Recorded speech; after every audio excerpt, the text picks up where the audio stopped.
sama-sama berlatih meditasi yang akan dipimpin nantinya dalam diskusi materi maupun dalam prakteknya oleh Dr. Yudi. Tapi sebelumnya saya akan melit untuk meditasi pembukanya. Ya, sebelumnya saya akan juga tes dulu suara Mbak Dila. Apakah suara saya jelas, Mbak Dila?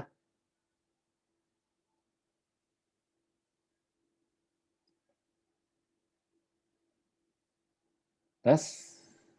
Jelas, Pak Herman, jelas. Oke.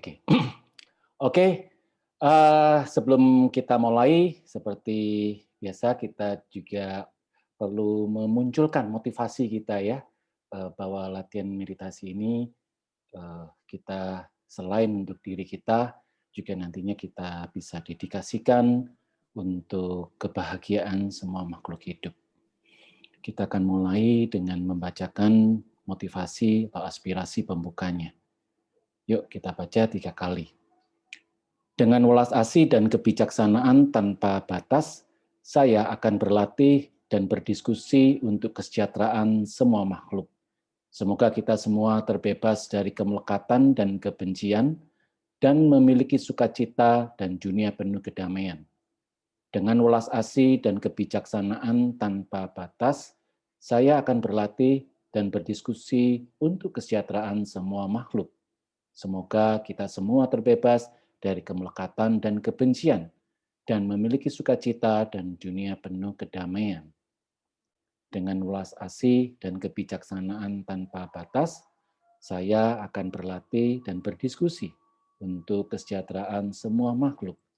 Semoga kita semua terbebas dari kemelekatan dan kebencian, dan memiliki sukacita dan dunia penuh kedamaian.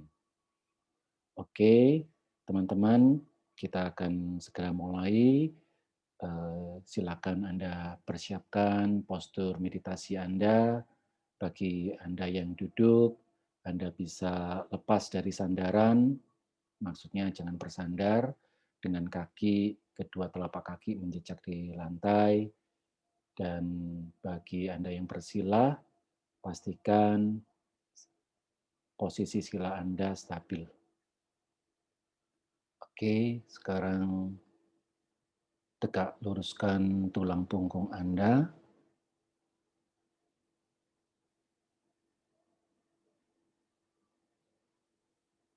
Rilekskan otot tubuh Anda dari atas kepala sampai kaki.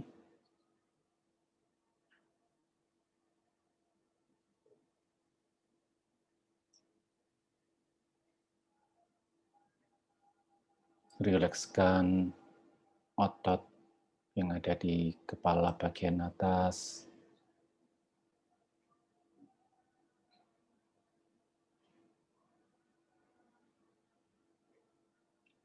Otot kepala bagian belakang.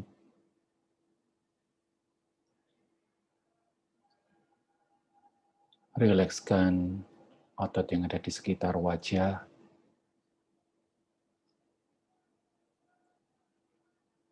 Di sekitar kelopak mata.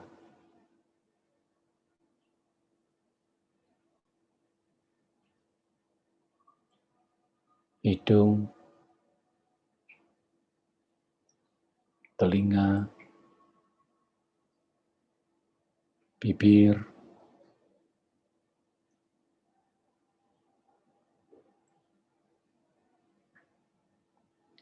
Jikalau Anda tidak bisa atau belum bisa rileks, tidak perlu Anda memaksakan diri, Anda cukup mengizinkan diri Anda untuk tidak bisa rileks.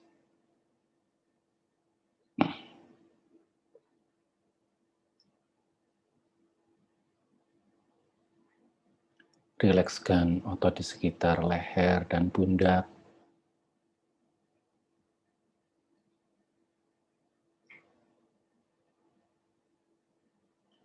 Lepas semua ketegangan yang ada di pundak.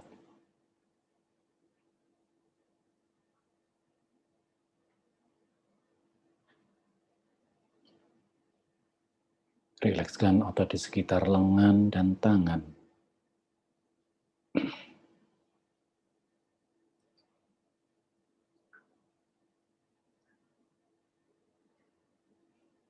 Rilekskan otot-otot dada dan dinding perut.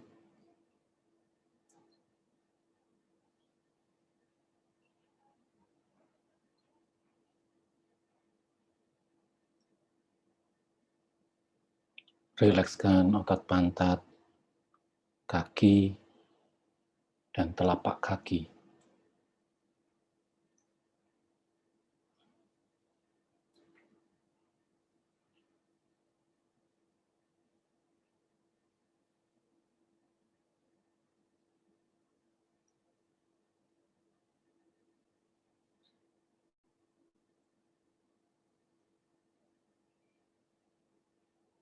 Sekarang bawalah batin Anda hadir di sini,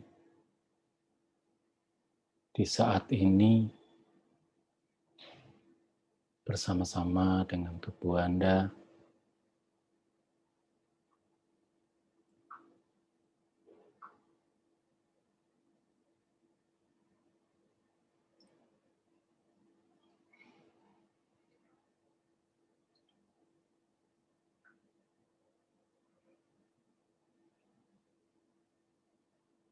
Anda bisa merasakan gravitasi dari atas kepala ke badan dan ke kaki.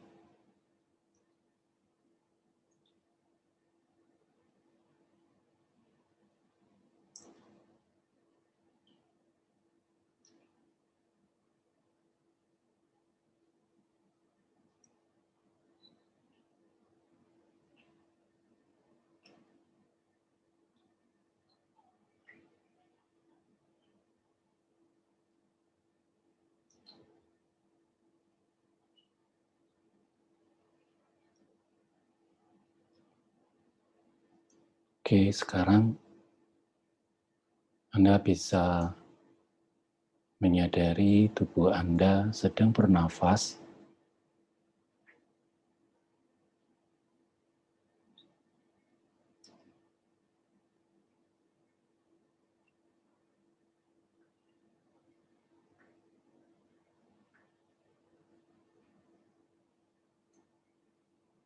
Bernafaslah seperti biasa, apa adanya.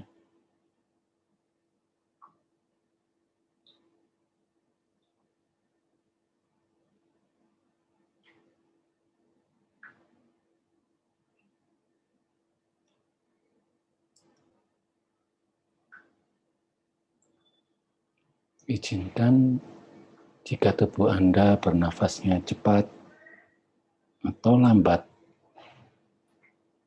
kalau memang seperti itu adanya.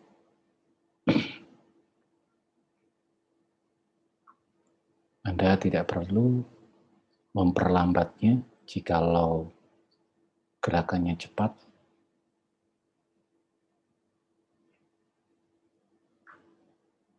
atau berusaha untuk mempercepat jikalau terasa sangat halus atau sangat lambat.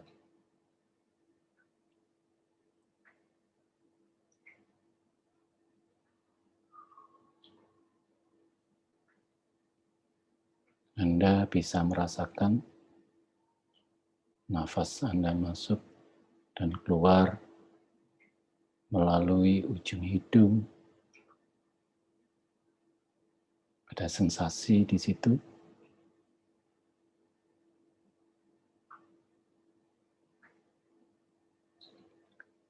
Namun jikalau tidak ada, Anda tidak perlu juga untuk mencari-cari sensasi itu.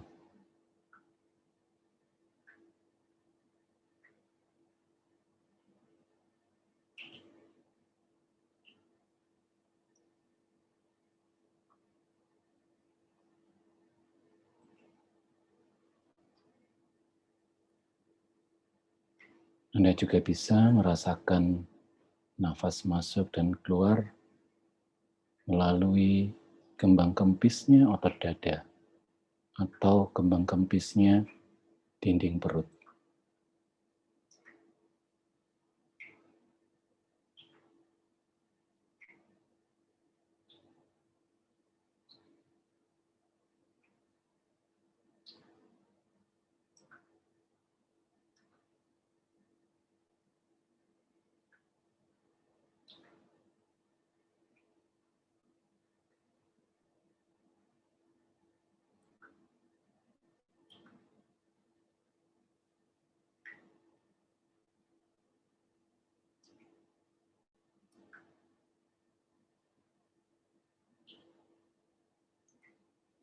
Jikalau ada bentuk pikiran yang datang dan pergi, itu adalah hal yang lumrah. Jadi Anda tidak perlu memblok atau terhanyut oleh pikiran. Jikalau Anda terhanyut, it's okay. Bawa saja kembali kesadaran Anda hadir di sini. Bersama tubuh Anda yang sedang bernafas.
Mungkin saja pikiran itu datang kembali atau tiba-tiba Anda teringat sesuatu dan memunculkan emosi Anda. It's okay. Itu hal yang wajar. Tidak perlu Anda menahannya, tidak perlu menolaknya, atau mengikutinya.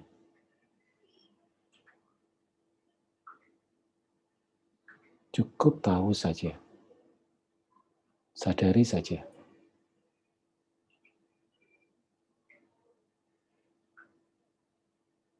Sekiranya Anda terhanyut, bawa kembali kesadaran hadir di sini.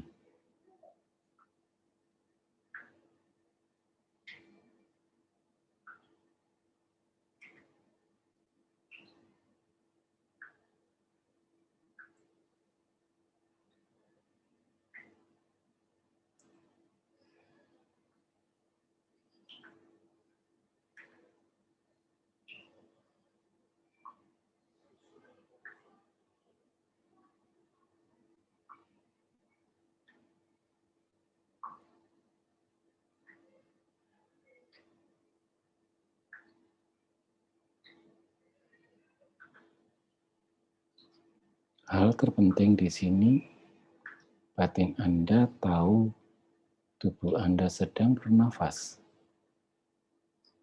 Cukup tahu saja.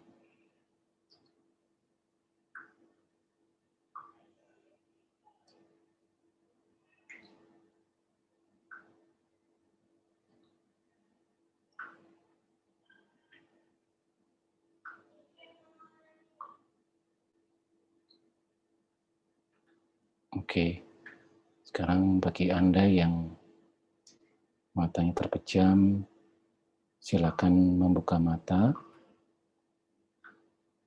Sekarang kita lepaskan objek nafas kita.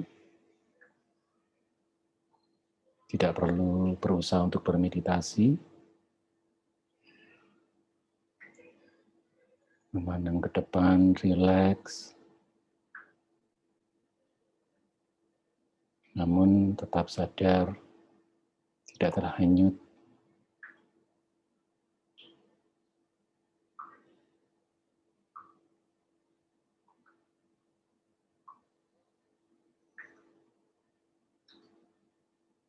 Oke, cukup?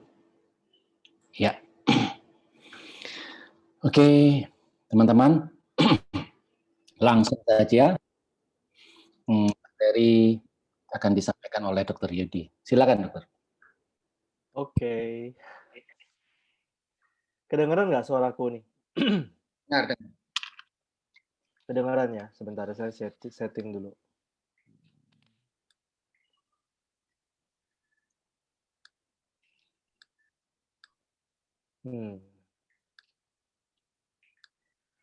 Oke, so apa kabar semuanya? Apakah Anda dalam kondisi normal? Topik hari ini sebenarnya memang sebenarnya saya ingin share dari lama. Ya, cuma kayaknya waktunya tepat sekarang gitu ya.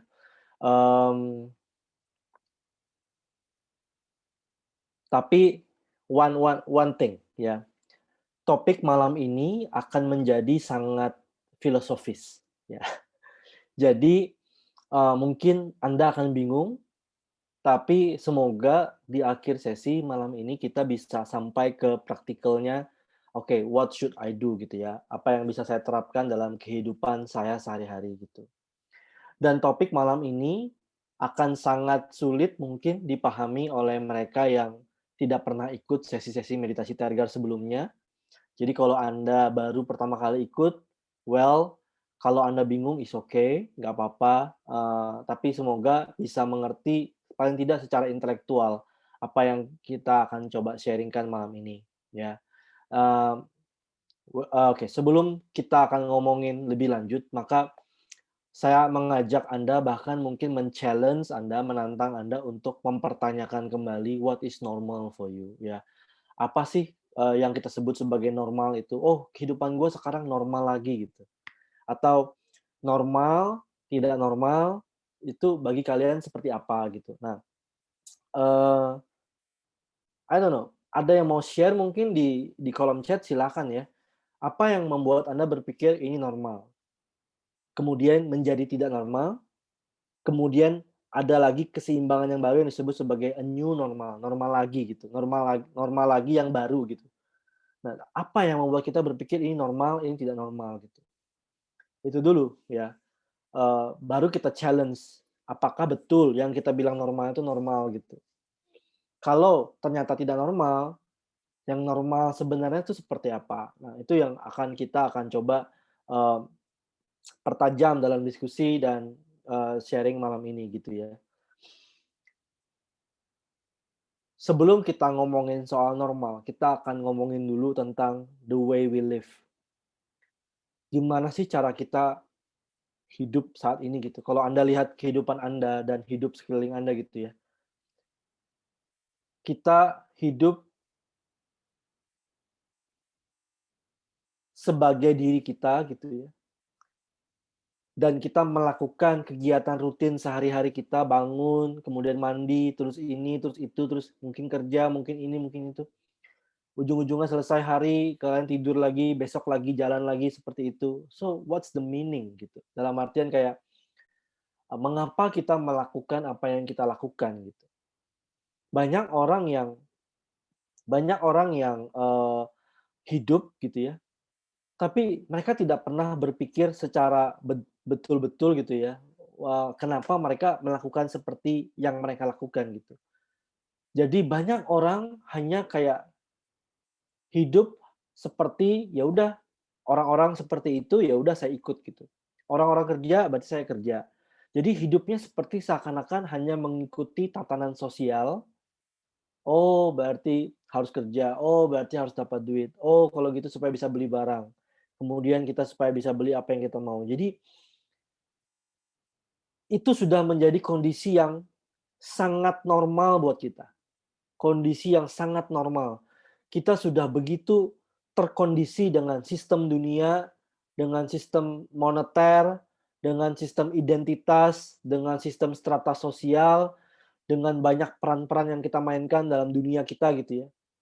So, kita nih sudah sangat apa teman-teman, ini kayak seperti ada jalan tikus dan kita seperti tikus dalam itu, ya udah kita mengikuti jalan itu gitu. Dan itu karena sudah sangat umum dan sudah sangat rutin sehingga kita malah berpikir itu normal. Pada saat kita bilang normal, itu sangat berkaitan dengan yang kita sebut sebagai habit atau kebiasaan. Karena habit kita akan menjadi normalnya kita. Gitu. Tolong dicatat baik-baik, habit kita, kebiasaan kita akan menentukan sesuatu yang kita anggap normal. Gitu. Tapi apa yang kita anggap normal ini, teman-teman, kalau menurut dari sudut pandang filosofi meditasi, ternyata tidak normal. Gitu. Ya, so saya akan perdalam ini lebih jauh. Ya, tapi kita coba lihat hidup kita ya. Kita di awal dididik dengan oke, kamu namanya ini, ya kan? Kamu gendernya ini, kamu berarti harus begini, harus begitu. Jadi kita udah mengikuti itu. Dan kita hidup seakan-akan, coba kita akan eksperimen sebentar ya. Kita akan eksperimen, teman-teman, kita akan coba eksperimen sebentar. Kita tidak usah meditasi, ya. Dan teman-teman coba duduk juga nggak mesti harus tegak. Anda boleh duduk goyang-goyang, nggak masalah. Duduk seperti biasa aja. Ini eksperimen ya. This is not meditation. Anda coba melihat seperti biasa, mendengar seperti biasa, tapi coba sadari apa yang kita sedang alami saat ini.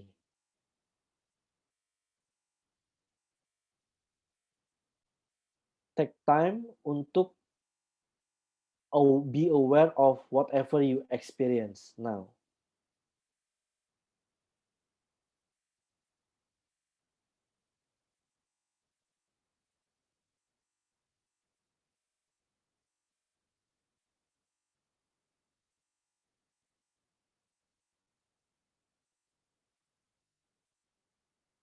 Cukup.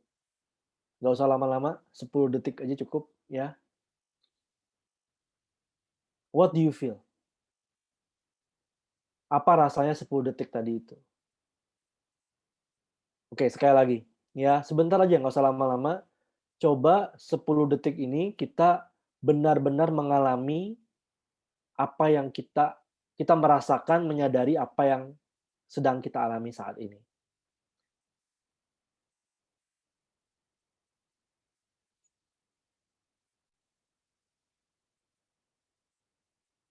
Cobalah benar-benar menyadari apa yang kalian alami saat ini. Anda boleh goyang-goyang, tidak masalah. Tapi coba alami apa yang kalian alami saat ini.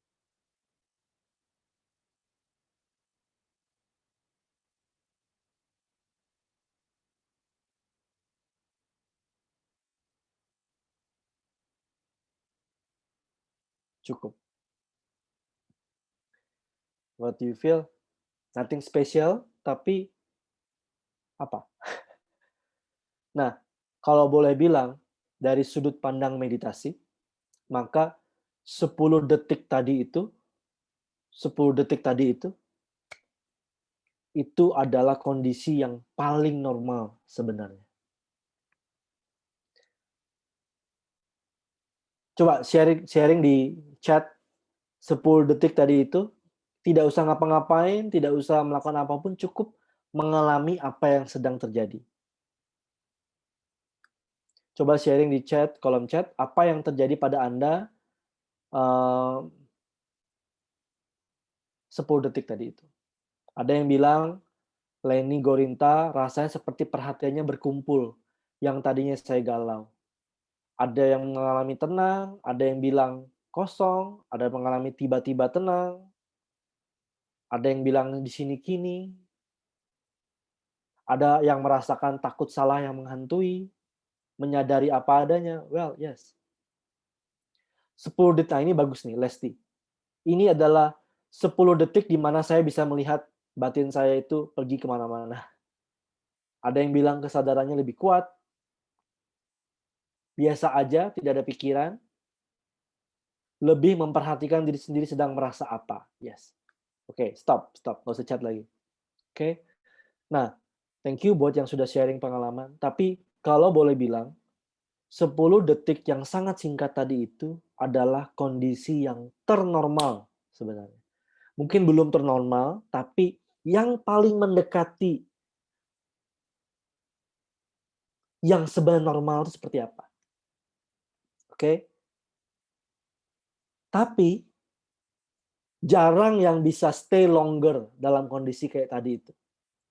Pada saat kita kayak, oke, nggak usah ngapa-ngapain, kita biasa aja santai, kita coba mengalami apa yang kita alami. Maka di momen singkat itu ada freshness, ada rasa fresh. Ada rasa fresh yang tahu apa yang terjadi, ada vivid, ada rasa clear apa yang terjadi. Oh iya ya, ada hidup yang actually happening. Kalau boleh bilang sejujur-jujurnya, that moment is the moment of living, the true living.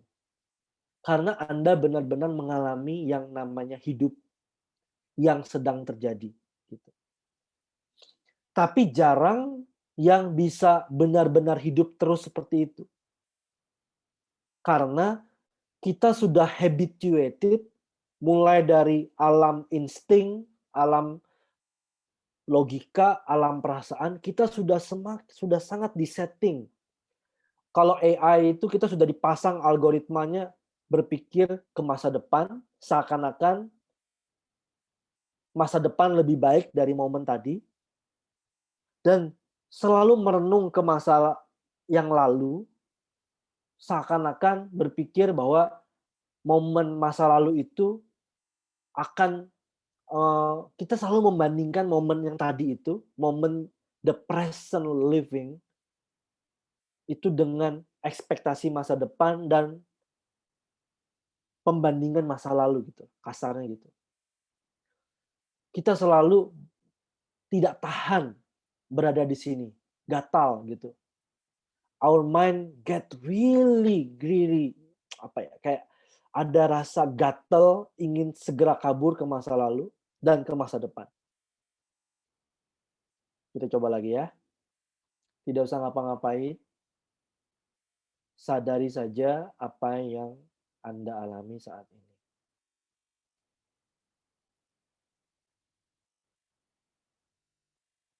Tidak perlu sengaja meditasi, teman-teman. Just feel. Just aware.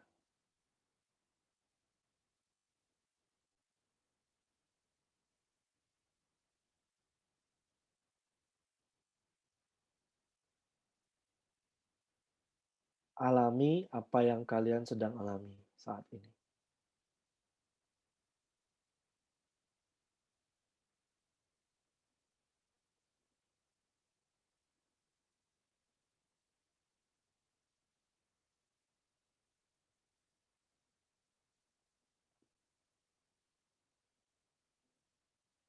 Kehidupan sedang terjadi saat ini. Ada suara, ada sensasi, ada penglihatan,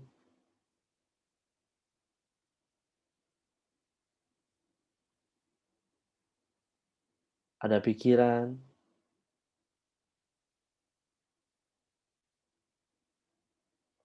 sadari saja.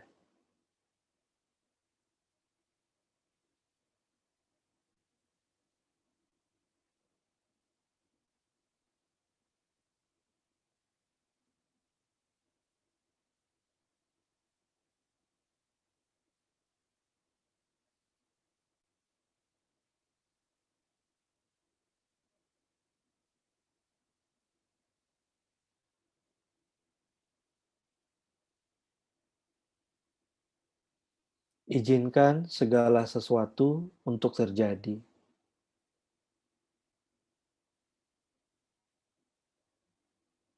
Kita hanya tahu saja.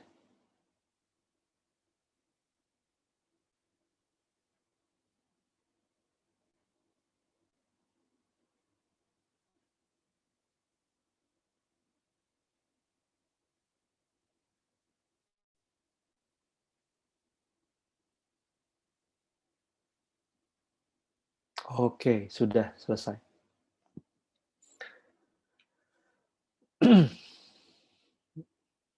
Iya, sebenarnya itulah yang paling mendekati kesejatian kita, yang the true normal. Pada saat Anda hanya mengalami seperti tadi, maka Anda benar-benar mengalami hidup. Dan satu yang very clear adalah ada kualitas kemampuan, kapasitas kita untuk tahu apa yang terjadi. Untuk knowing, untuk tahu, sadar. Karena meja nggak sadar, teman-teman. Meja ini, ini kabinet, dia tidak bisa tahu apa yang terjadi. Yes, dia jadinya netral, tidak punya emosi, tidak punya pikiran, tidak punya perasaan, tidak pernah merasakan kebahagiaan, tidak pernah juga merasakan penderitaan. Tidak bisa membedakan apapun. Meja ini, benda mati. But our mind different. Batin kita punya satu kualitas, yaitu mengalami, tahu apa yang terjadi. Di satu sisi kemampuan kita yang kapasitas sejati normal dari diri kita batin yang tahu ini, dia know apa yang terjadi, dia mengalami.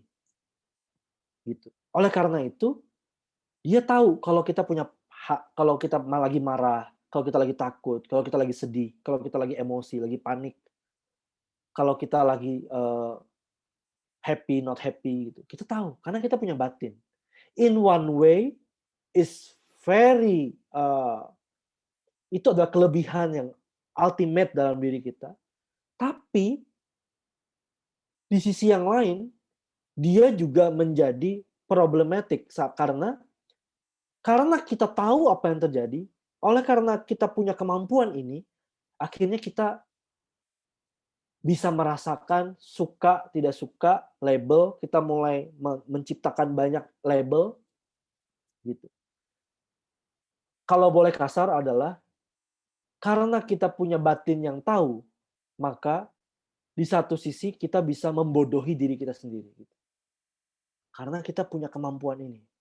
Kita punya batin kita ini tidak hanya tahu, tidak hanya sadar, tapi dia bisa menciptakan sesuatu. Dia punya kemampuan untuk creating pikiran. Dia punya kemampuan meng-create emosi. Dia punya kemampuan meng-create sesuatu yang akhirnya kita alami sendiri. Nah, jadi ibarat pesulap yang sangat mahir bikin magic gitu ya. Tapi di satu sisi itu kelebihan, itu potensi. Tapi di sisi yang lain, karena satu dan lain hal, karena kita terbiasa bikin magic ini, kita bikin inilah, bikin inilah, bikin inilah, bikin inilah. Suatu saat kita lupa kondisi sejatinya kita terjebak dalam drama permainan yang kita buat sendiri, dan akhirnya drama itu, pikiran yang emosi yang kita create sendiri itu, menjadi sesuatu yang bagi kita normal. Actually, coba kalau kita mulai dari handphone saja, handphone. Saya, nggak usah handphone. Gini, dulu kita kayaknya feeling oke kalau kita bayar cash ke tol, right? Atau ke parkiran mall, kita bayar cash, duit cash. Oh berapa parkirnya? 7.000. Yaudah kita ambil uang. Kadang-kadang uangnya nggak cukup, kita ambil receh, kita kasih. Kadang-kadang kita kasihnya uang besar, terus dapat kembalian. Oh kembalian uang besar, yaudah masukin.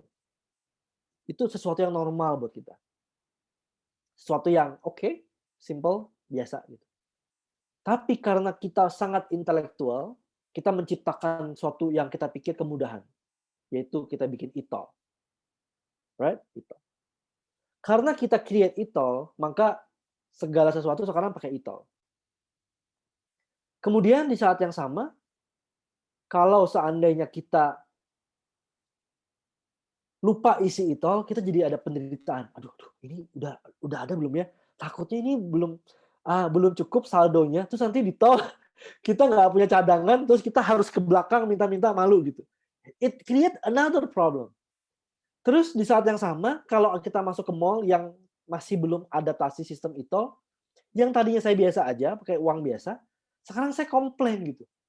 Pak, kok nggak pakai e-tol sih? Saya bisa komplain gitu. Kok nggak pakai flash? Kok nggak pakai those kind of digital money?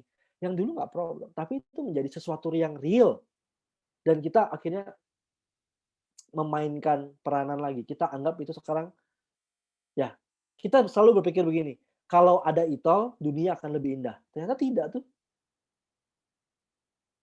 Biasa aja gitu. Dalam artian kita masih tetap dengan kegelisahannya kita gitu. Nah, oke, sekarang mungkin beberapa dari Anda yang sudah mulai bingung. Terus jadi maksudnya apa sih this talk gitu ya. Tujuan pertama saya bikin talk ini adalah pertama, yang kita selalu definisikan sebagai normal. Normal itu selalu punya dua komponen. Yang pertama adalah dalam perspektif dunia biasa ya, orang yang nggak belajar meditasi, maka normal itu adalah sesuatu yang sifatnya pertama, common. Orang semua begitu. Pada umumnya begitu. Itu yang kita bilang normal. Yang kedua, sesuatu yang kita anggap sebagai rutin, ada habit di situ.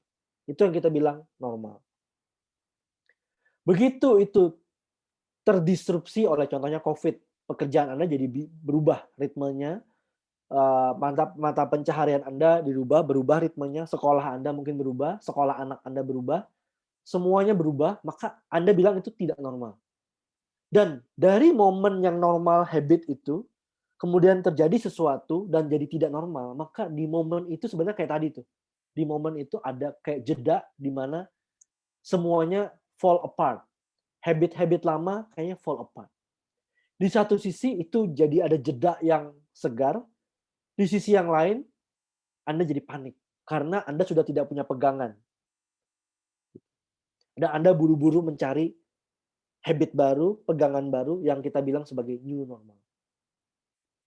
Jadi sebenarnya kita selalu begitu. Kita susah untuk stay di jeda itu. Kita panik, kita nggak ada pegangan. Kita buru-buru ingin ke masa depan dan masa lalu. Kita ingin buru-buru pegang objek. Kita sulit untuk stay aware aja gitu.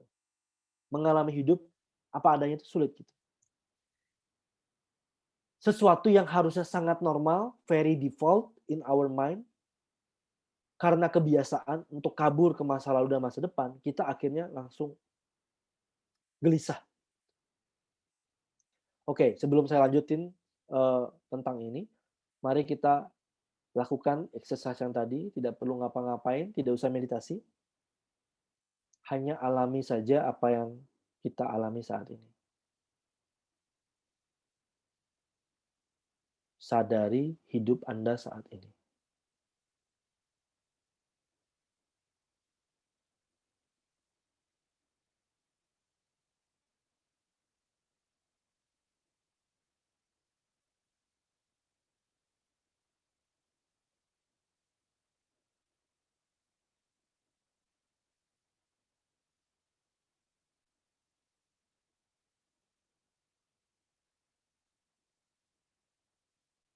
Apapun yang Anda alami is okay. Just be with it.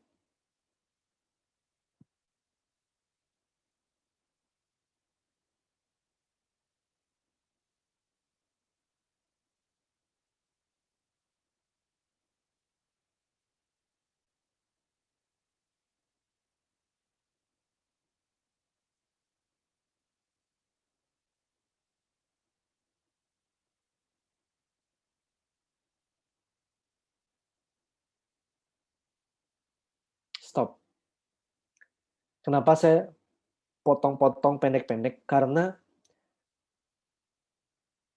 pada saat kita seperti ini, sesuatu yang tadinya harusnya normal banget, ini kondisi normalnya kita nih harusnya, default mode-nya kita. Tapi karena kita sudah kecanduan kabur dari momen ini, kita kabur ke masa lalu dan masa depan, sehingga yang kabur ke masa lalu dan masa depan itu menjadi normal buat Anda. Sehingga untuk kembali ke sini, itu menjadi sesuatu yang tampak abnormal. Padahal sebenarnya inilah yang paling mendekati kesejatian normal Anda. Kayak gitu. Nah, Karena kita terbiasa hanyut ke masa lalu dan masa depan, maka kita tidak pernah hidup di saat ini. Dan karena kita tidak pernah hidup di saat ini, maka mulailah berakar. Yang pertama adalah Anda mungkin bertanya-tanya gitu, apa sih tujuan hidup Anda gitu? Apa makna hidup? Gitu. Kemudian Anda mungkin mulai bertanya-tanya lagi, Anda mungkin mulai khawatir, aduh, guys bulan depan gimana? Oh, nanti bulan itu gimana gitu. Anda mungkin menyesal masa lalu seperti apa gitu.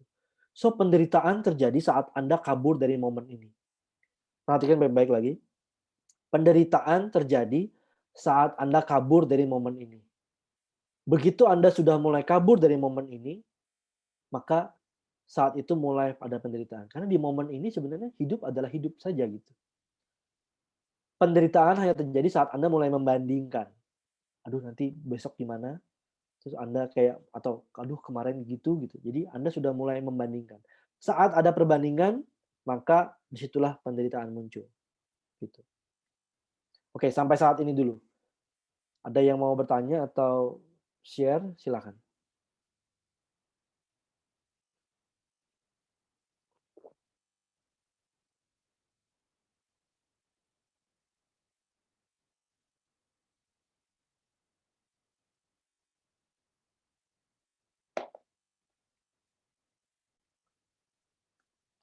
Oh, sorry. Oh, Mbak Diela nggak jadi host ya? Iya. Terlempar kayaknya. Iya. Silakan. Ya. Silakan Mbak Diela tolong dimoderasi pertanyaannya. Ya, terima kasih Mas Yudi. Ini ada teman-teman yang share dari chat dari Alvin Brahmaputra. Saya tahu ada di saat ini, tapi saya juga tahu kalau saya tidak sedang di sini. Saya mikirin yang lain. Apakah saya masih utuh atau saya terbagi? Coba pertanyaan gimana? Ulangi.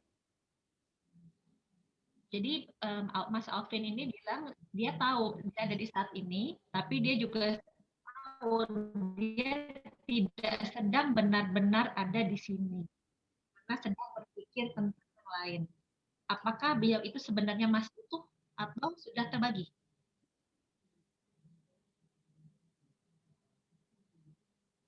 Oke, kalau nanti Alvin belajar terus-terusan mungkin akan tahu bahwa sebenarnya tidak utuh juga tidak utuh juga tidak terbagi. Karena yang Alvin rasakan sebagai saya yang utuh ini juga adalah kebiasaan.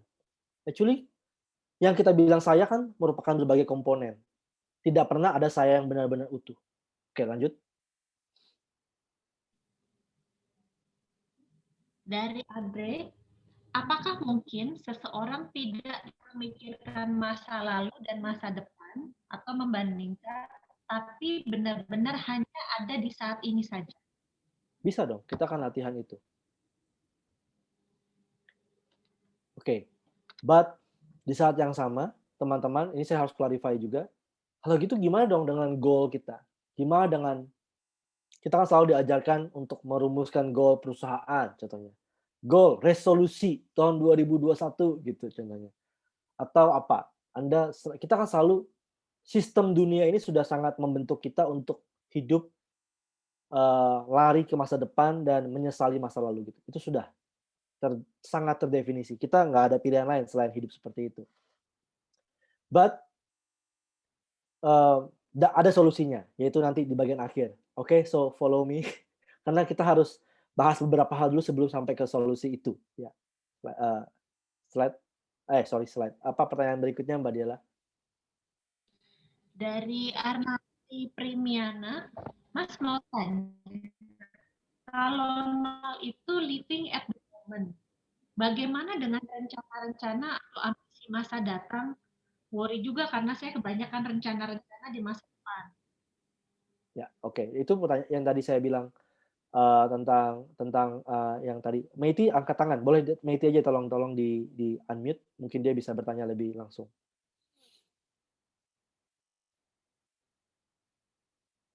Tolong di unmute Meiti, Mbak. Ya, silakan Meiti.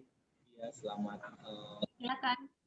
Ya, pertanyaannya apa? Padat singkat, silakan. Jadi saya mau menanyakan kalau benar jadi esensi tentang ini adalah kita Sorry, suaranya nggak kedengeran, Meti. I'm sorry, your voice is not connected well, I think. Halo, apa sekarang sudah dengar? Yes. Iya, jadi saya mau ini juga memperjelas apa yang saya pikirkan. Nggak kedengeran, Meti. Sorry, you can just type then. Oke, lanjut ke orang berikutnya.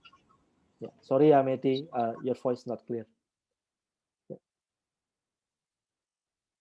Oke, lanjut pembahasan aja ya, karena pertanyaannya kayaknya belum ada banyak. Oke, gini teman-teman. So what to do? Ya. Hari ini saya menemukan contoh yang sangat clear ya. Siapapun itu ya, apakah ada di tempat ini saya nggak tahu ya. Cuma hari ini saya kebetulan menangani 2 pasien yang unik ya. 2 pasien ini datangnya selang 30 menit ya. Pasien pertama jam 8 pagi itu seorang wanita muda, usianya kayaknya 16 tahun, jadi masih teenagers nih. Wanita muda, cantik menurut saya, dan kurus menurut saya. Oke, bodinya menurut saya ideal. Dia datang dengan keluhan lain, kakinya memar-memar karena dia over exercise.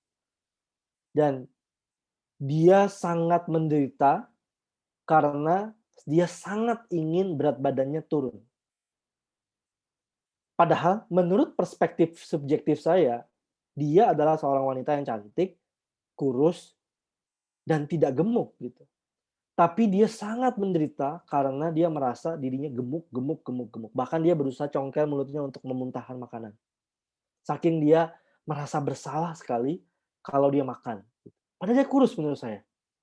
Bahkan saya bilang ke dia, jangan terlalu kurus, karena kalau kamu terlalu kurus, malah mengganggu hormon wanita kamu gitu, sehingga mensnya malah terganggu.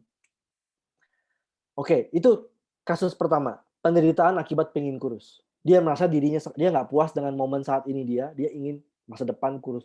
Seakan-akan, there is illusionnya adalah bahwa kalau dia kurus nanti, dia akan lebih happy dari momen saat ini. Dan kita tahu kalau Anda pernah ikut teaching sebelumnya, sebenarnya di masa depan begitu dia ada kurus pun dia pasti masih belum puas. Ya, ada ketidakpuasan dasar yang dia ingin cari lagi. Dia akan kabur lagi dari momen itu, dia akan cari lagi momen di masa depan untuk memuaskan momen saat ini yang dia rasa belum puas. Itu adalah kasus pertama ya. Selang 30 menit saat pasien itu masih di ruangan sebelah, di ruangan sebelahnya ada pasien lagi, 8.30 nih, seorang ibu-ibu mungkin usianya 40 tahun, 45, 40, 45 ya. Menurut saya kurus.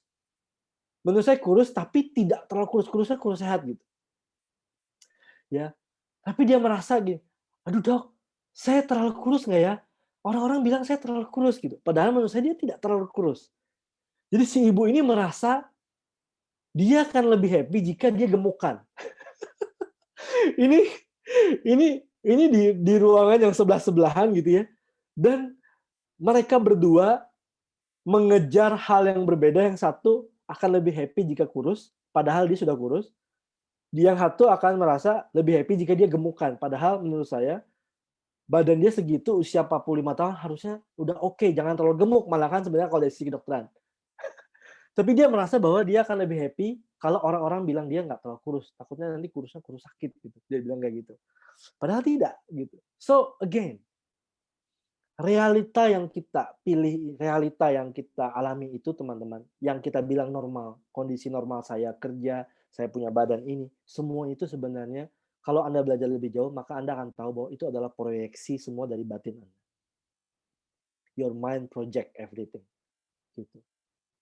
Anda mengalami, semua yang Anda alami itu actually adalah bentukan dari batin Anda. Tadi kan kita udah bilang bahwa batin kita itu selain dia tahu apa yang terjadi, di satu sisi dia juga creating labels, creating this, creating that. Gitu.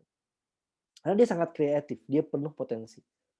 Tapi kalau Anda tidak tahu itu hanyalah kreasi batin Anda, maka Anda akan terjebak dalam permainannya, yaitu saya benar-benar menderita karena saya tidak kurus, padahal sebenarnya kalau orang lihat dia kurus. Dan saya akan benar-benar menderita kalau saya tidak tambah gemuk. Gitu.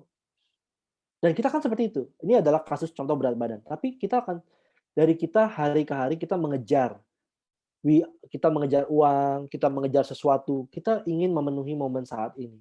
Dan itu sudah sangat normal dalam dunia ini. Itu udah menjadi itu udah menjadi normal. Terserah ada pandemi, nggak ada pandemi, sebelum pandemi, sesudah pandemi, itu menjadi a new normal. Tapi sebenarnya habitnya masih sama. Habitnya adalah lari dari kesejatian momen saat ini. Jadi pandemi COVID-19 sebenarnya berhasil menyadarkan dunia bahwa semua yang Anda bikin itu sebenarnya tidak nyata. Karena buktinya dia bisa hancur, dia bisa hilang, dia bisa tiada. Jadi ada momen jeda di mana Anda kayak nggak ada bentuk, nggak ada pegangan gitu.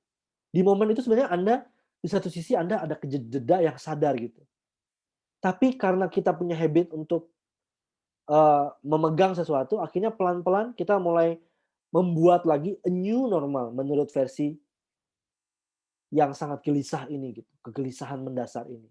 Dalam bahasa Sanskrit disebut sebagai dukkha. Dukkha itu diterjemahkan sebagai penderitaan, tapi sebenarnya tidak. Dukkha itu adalah the unsatisfactoriness. Ada rasa apa ya? Kayak tidak tahan di momen yang sangat jelas di saat ini. Kita kayak berangan-angan bahwa ini akan bisa lebih bahagia kalau kita ambil sesuatu di masa depan, untuk kalau kita mau mencari masa depan gitu. Ada sesuatu yang kita mau raih. Atau sebaliknya, momen ini begitu sangat jelas, begitu sangat apa adanya, sehingga kita kaget, kita nggak berani melihat momen saat ini yang sebenarnya adalah the normalnya kita. Kita akan coba bius dengan berbagai suara, TV, Netflix, sosial media, TikTok. Makanya kita create gitu sesuatu label-label ini semuanya untuk mencoba menutupi momen saat ini. Kita kabur. Nah, sekarang pertanyaannya kalau gitu, apakah kita tidak boleh punya goal? Apakah kita tidak boleh punya plan? Justru menurut saya, Anda mau tidak mau, Anda pasti akan bikin goal. Anda pasti akan bikin plan. Anda pasti akan merenungkan masa lalu. Kenapa? Karena kita bukan meja. Meja ini benda mati gitu. Dia tidak punya mind. Sedangkan kita punya mind yang creating, yang thinking, yang feeling, yang merasakan.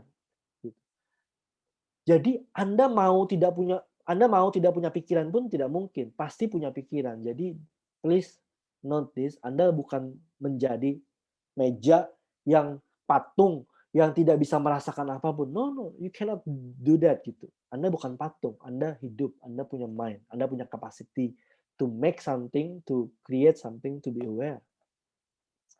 But jadi buat teman-teman yang bikin goal dan lain-lain, yes, please bikin goal, please bikin planning, please merenungkan sesuatu yang bisa diperbaiki dari masa lalu, yes. Tapi no, bahwa itu bukanlah kehidupan yang sebenarnya. Kehidupan yang sebenarnya adalah di momen saat ini. Jadi, pertama kita perlu menyadari bahwa oke, kita bisa bikin goal, kita bisa bikin plan, kita bisa bikin apapun, tapi ketahuilah, itu hanyalah di pikiran Anda. Yang sebenarnya terjadi adalah di saat ini. Gitu. Dan itu yang pertama. Yang kedua, sering-seringlah secara praktikal ya, sering-seringlah untuk kembali ke momen beberapa detik tadi. Anda tidak perlu meditasi. Bahkan Anda tidak perlu duduk tegak. Di momen Anda di kantor, Zoom meeting, atau apapun, take some time to come back to your natural state, to the true normal, yaitu kembali untuk hidup di saat ini. Karena inilah yang sebenarnya ada, yang terjadi kan. Masa depan itu only in your imaginations gitu. Tapi yang benar-benar ada adalah yang saat ini Anda alami gitu. Oke, coba kita take some time lagi untuk just be with everything that you experience now. Sadari apapun yang Anda alami saat ini.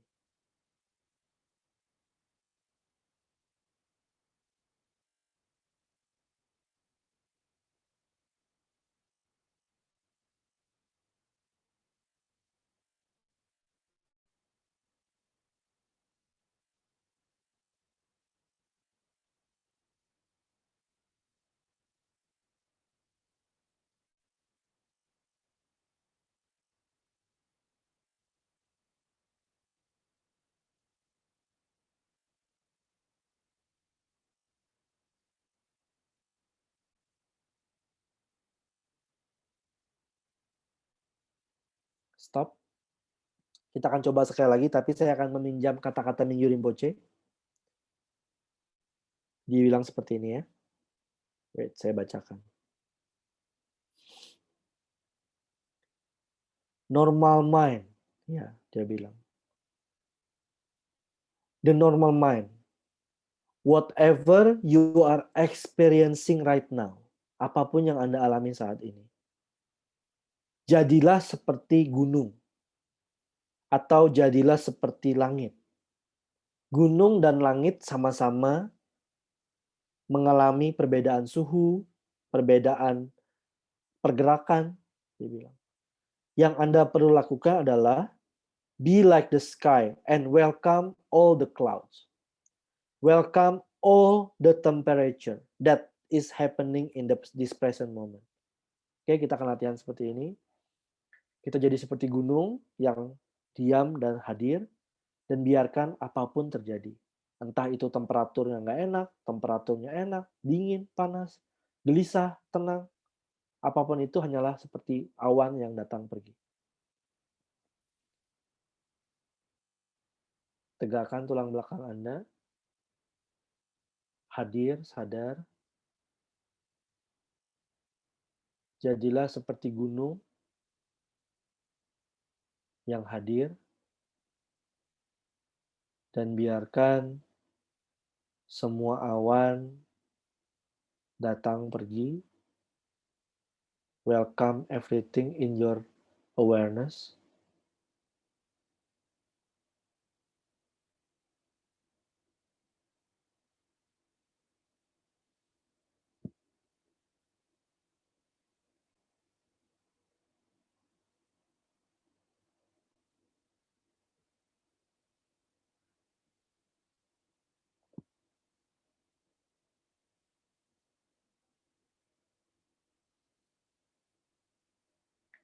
Jika ada rasa nyaman, sadari rasa nyaman.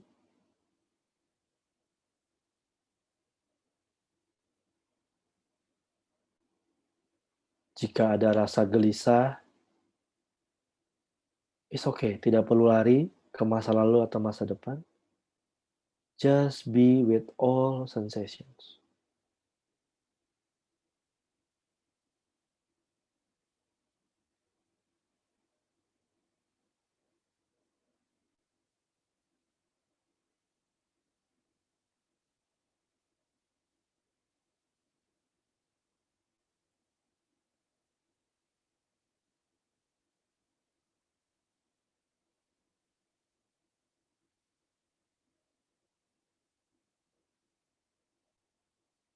Oke, sudah.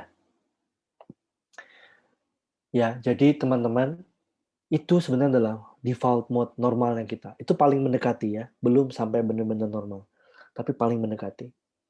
Tapi karena kita sudah kecanduan untuk kabur dari momen saat ini, maka proses kaburnya kita itu menjadi normalnya kita. Gitu. Kita akan heboh, sibuk membius saat ini gitu. Kita akan sibuk mengejar masa depan dengan berbagai proyek, kegiatan, dan lain-lain. Gitu. Ada yang tanya ke saya, kalau gitu kita nggak boleh punya planning dong? Boleh. Kita nggak boleh punya kegiatan dong? Boleh dong.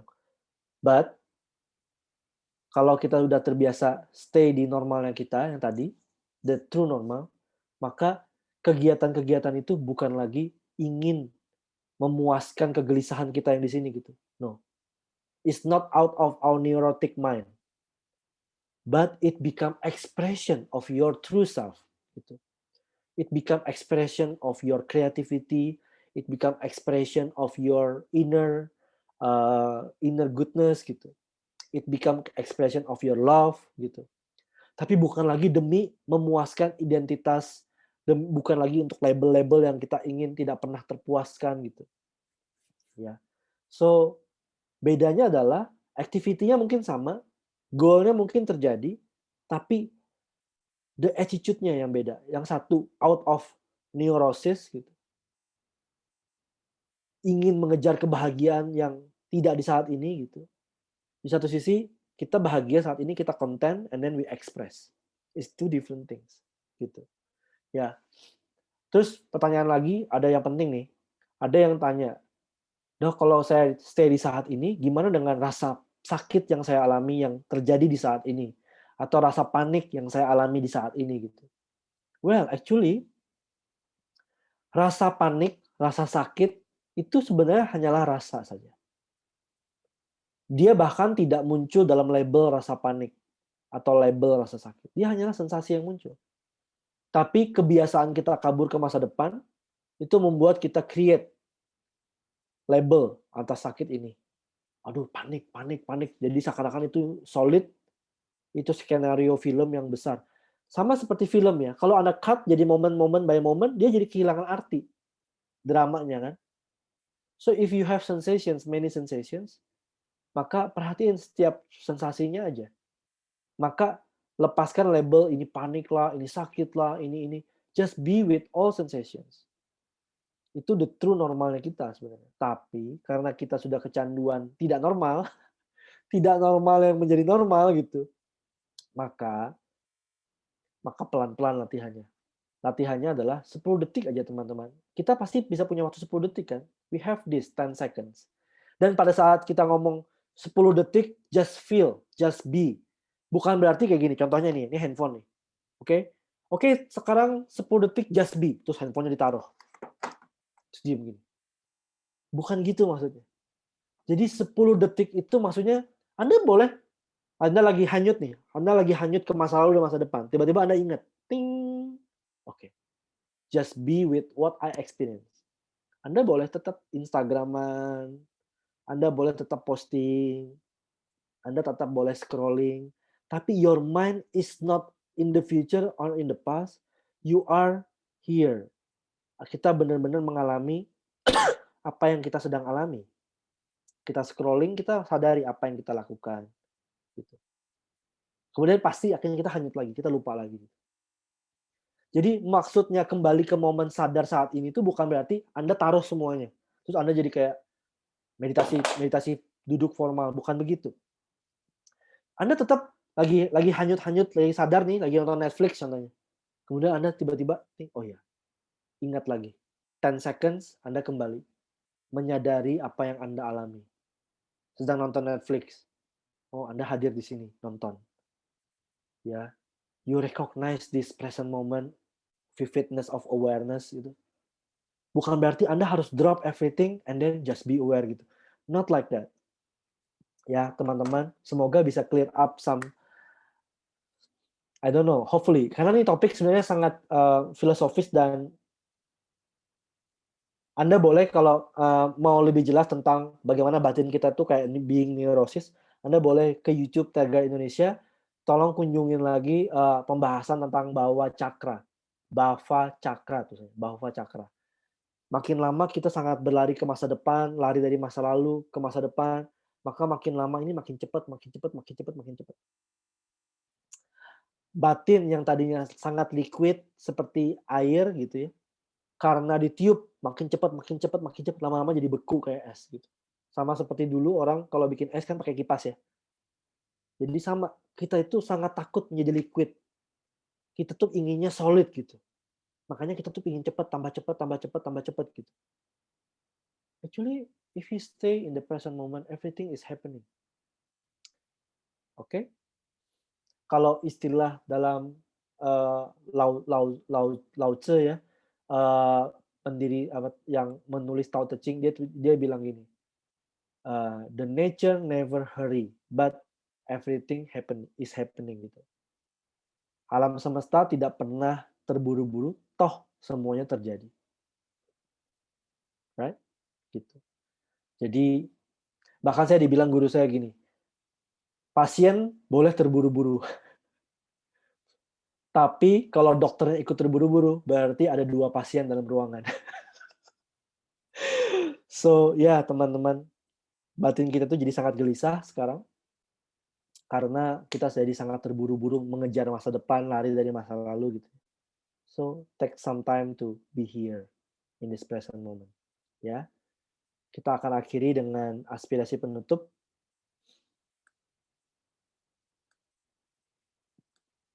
Dengan kekuatan latihan dan sharing ini, semoga penderitaan dirubah menjadi kedamaian. Semoga hati semua makhluk terbuka dan kebijaksanaan mereka memancar dari dalam. Dengan kekuatan latihan dan sharing ini, semoga penderitaan dirubah menjadi kedamaian. Semoga hati dari semua makhluk terbuka dan kebijaksanaan mereka memancar dari dalam. Dengan kekuatan latihan ini, semoga penderitaan dirubah menjadi kedamaian. Semoga hati dari semua makhluk terbuka dan kebijaksanaan mereka memancar dari dalam. Thank you semuanya. Semoga sharing malam ini, mungkin ada yang bingung, ada yang enggak. Well, everything is okay.